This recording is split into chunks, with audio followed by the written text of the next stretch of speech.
सत श्री अकाल दोस्तों, welcome to Guru Nanak cares. आप सबका बहुत स्वागत है दोस्तों। Last request that came was for Fordyce spots. आज फोर्डिस स्पॉट्स की बात करेंगे। Will have a small discussion on this. अच्छा, ये नाम से ना कुछ डिफ़िकल्ट सा लगता है कि क्या है ये, आखिर ये क्या बीमारी है, क्या समस्या है। लेकिन ये basically it has been named after an American dermatologist. उसका नाम फोर्डिस था, जिसने इसको आइडेंटिफाई किया सबसे पहले। सो फोर्डिस स्पॉट्स की बात करेंगे आज।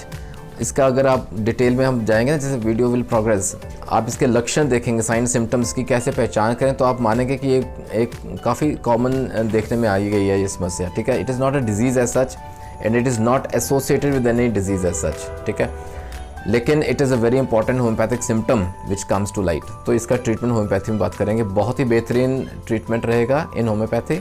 आइए बात करते हैं फोर्डिस स्पॉट्स की। दोस्तों, फोर्डिस स्पॉट्स कहते हैं, फोर्डिस ग्रैन्यूल्स कहते हैं, इसे फोर्डिस ग्लैंड्स भी कहा जाता है। Okay, but basically they are whitish yellow coloured bumps in the form of spots. यानी कि ये ना उभरे हुए, जैसे स्पॉट्स की शेप में ना उभरे हुए रहते हैं और वाइटिश येलो कलर के ज़्यादा रहते हैं, और ये ज़्यादा पाए जाते हैं inside in the inner lining of the lips और इनसाइड द चीक्स। टंग के, जीभ के इर्द गिर्द, आसपास और चीक्स के अंदर के हिस्से में ज़्यादा यहाँ पाए जाते हैं, और ये मेल और फीमेल्स के जेनिटेलिया रीजन में भी पाए जाते हैं। Basically these are enlarged sebaceous glands. Oil glands जानते हैं ना, त्वचा के नीचे पाए जाते हैं, और they are normally associated with some hair follicles, right. लेकिन अगर किसी कारण से जो भी एरियाज़ डिस्कस किए हैं इन रीजन्स में, इन एरियाज़ में अगर ये वैसे ही उभर के आए सामने in the form of bumps, देखिए these are basically painless and they are red और वाइट कलर्ड बम्प्स, जिनका डायमीटर 1 से लेकर 3 मिलीमीटर्स तक का रहता है, और इन्हें हम फोर्डिस स्पॉट्स कहते हैं। दोस्तों, जैसे मैंने कहा ना, they are normally not associated with any disease, any disorder or any illness। किसी बीमारी के साथ इसका कोई लिंक नहीं है। they occur naturally in the body, और ये एरियाज़ में जैसे हमने डिस्कस किया वहाँ ये पाए जाते हैं, they commonly seen। ओके, लेकिन they become a cause of concern। ये एक चिंता का विषय बन जाता है, क्योंकि ये ज़्यादा ना एक कॉस्मेटिक कंसर्न बन जाता है। कई बार लिप्स के बाहर, होठों के बाहर दिखना शुरू हो जाते हैं ये स्पॉट्स उभरे हुए येलोइश वाइट कलर के, तो ये देखने में ऑकवर्ड लगते हैं, तो पेशेंट को खुद बुरा लगता है। If they are left untreated for a long time, they can become a cause of worry. तो पेशेंट एंग्जाइटी में भी जा सकता है कि अगर ये ट्रीट नहीं किए जाते। नॉर्मली एलोपैथी में दे आर लेफ्ट अनट्रीटेड, लेकिन they are of cosmetic concern. Okay, अच्छा, ये ज़्यादा कॉज ऑफ वरी तब भी हो जाते हैं क्योंकि since they are found in the genital areas as well. तो कहीं ये ना एक प्रश्न चिन्ह लग जाता है, कहीं कोई सेक्सुअली ट्रांसमिटेड डिजीज़ तो नहीं।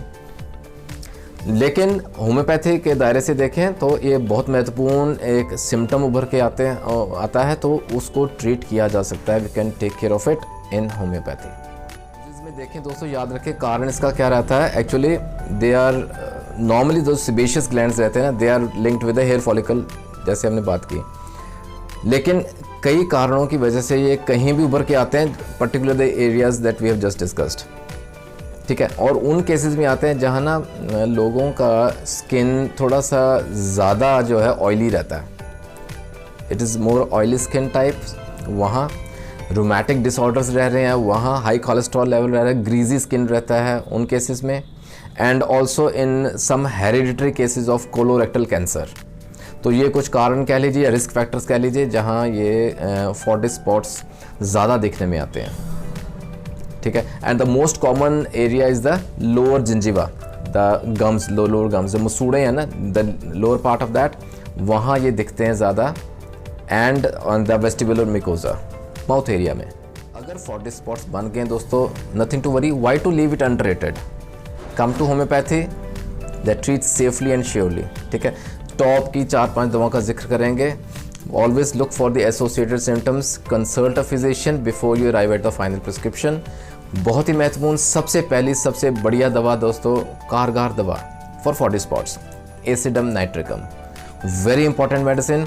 जहाँ केसेस में ना म्यूकस मेम्ब्रेन्स और स्किन मिलते हैं, ठीक है, वहाँ किसी किस्म का सिम्टम रहता है, स्पेशली स्प्लिंटर्स लाइक पेन रहती है, अच्छा अल्सर्स रहते हैं, ब्लिस्टर्स बन जाते हैं, या फोर्डिस स्पॉट्स क्यों ना बन जाए। एसिडम nitricum will be the drug of choice. और ये ज़्यादा माउथ एरिया में देखे जाते हैं, टंग में and in the genitals as well, जहाँ 40 स्पॉट्स देखे गए हैं। Okay, acidum nitricum start with small potency, very excellent results in curing 40 spots. Second very important medicine is mercurius, बहुत बेहतरीन दवा दोस्तों, मर्क्सोल हम कहते हैं। स्पेशली जहाँ ना सलाइवरी सिक्रीशंस बहुत ज़्यादा बनते हैं, मुंह में सलाइवा इकट्ठा होता रहता है, बहुत ज़्यादा बनता है, जिस वजह से माउथ हमेशा मॉइस्ट ही रहता है। यहाँ पेशेंट को प्यास भी बहुत ज़्यादा लगती है, ठीक है। और जहाँ टंग पे ब्लिस्टर्स बन जाएं, अल्सर्स हो जाएं, चाहे 40 स्पॉट्स की ना होए, ठीक है, और पीली टंग रहती है, येलो कलर की जीभ, that is a very important symptom to prescribe merc sol. Merc sol again start with 30 potency, in case of 40 spots बहुत महत्वपूर्ण role merc sol. Another extremely important medicine to cure 40 spots is plumbum metallicum. जहाँ ना yellow colour के spots बनते हैं along the gum line, मसूड़ों के साथ साथ उसके जैसे इनर लाइनिंग में ना येलो कलर के स्पॉट्स दिखते हैं, 40 स्पॉट्स दिखते हैं, वहाँ हम प्लम्बम मेटालिकम ज़रूर देंगे। और टंग का जो मार्जिन है वो रेड कलर में रहता है। प्लम्बम मेटालिकम बहुत महत्वपूर्ण दवा है दोस्तों। म्यूरियाटिकम एसिडम, म्यूरियाटिक एसिड जिसे हम कहते हैं, इसमें ना टंग जो है वो पेल रहती है, सूजी रहती है, स्वॉलन रहती है, और जो एजेस है ना ब्लूइश रेड कलर के रहते हैं, 40 स्पॉट्स पाए जाते हैं। And the patient has a bad breath, foul emitting, जैसे ना स्मेल आती है माउथ से, म्यूरियाटिकम एसिडम, ठीक है। एंड दोस्तों finally last but not the least another very important medicine is borax. 40 spots को ट्रीट करने में बोरेक्स का बहुत बड़ा हाथ है। जहाँ ना एफ्थस अल्सरेशन रहते हैं म्यूकस मेम्ब्रेन्स के, specially in the mouth, around the tongue, inside the cheeks, the whole of the mouth, जहाँ एफ्थे मिलेंगे, जहाँ ये 40 स्पॉट्स दिखेंगे, borax we can give a small potency to start with to treat 40 spots right from the root. तो दोस्तों ये तो थी कुछ बहुत इंपॉर्टेंट होम्योपैथिक दवाएं टू ट्रीट 40 स्पॉट्स। देखिए कुछ ऐसे और भी प्रॉब्लम्स या सिम्टम्स डिसऑर्डर्स रहते हैं जहाँ ना एलोपैथी या अदर पैथीज में दे आर लेफ्ट अनट्रीटेड या अनवांटेड, लेकिन जैसे इसमें 40 स्पॉट्स की बात की, कॉस्मेटिक कंसर्न बहुत इंपॉर्टेंट रहता है। तो come to homeopathy, the sooner the better. जुड़े रहें गुरु नानक केयर्स के साथ, कहीं आपको और जाने की ज़रूरत ना पड़े। इसी कोशिश में दोस्तों एक से एक बेहतरीन वीडियोस आपके सामने प्रस्तुत करते हैं। आपके मन में कोई डाउट है, कोई सुझाव है, any suggestion, most welcome, you can mention in the comment section. आप मुझे व्हाट्सएप भी कर सकते हैं, you can mail me at gurunanak@gmail.com। अगले वीडियो तक अपना ख्याल रखें दोस्तों। Will meet once again in the next video. Take care of your health and God bless.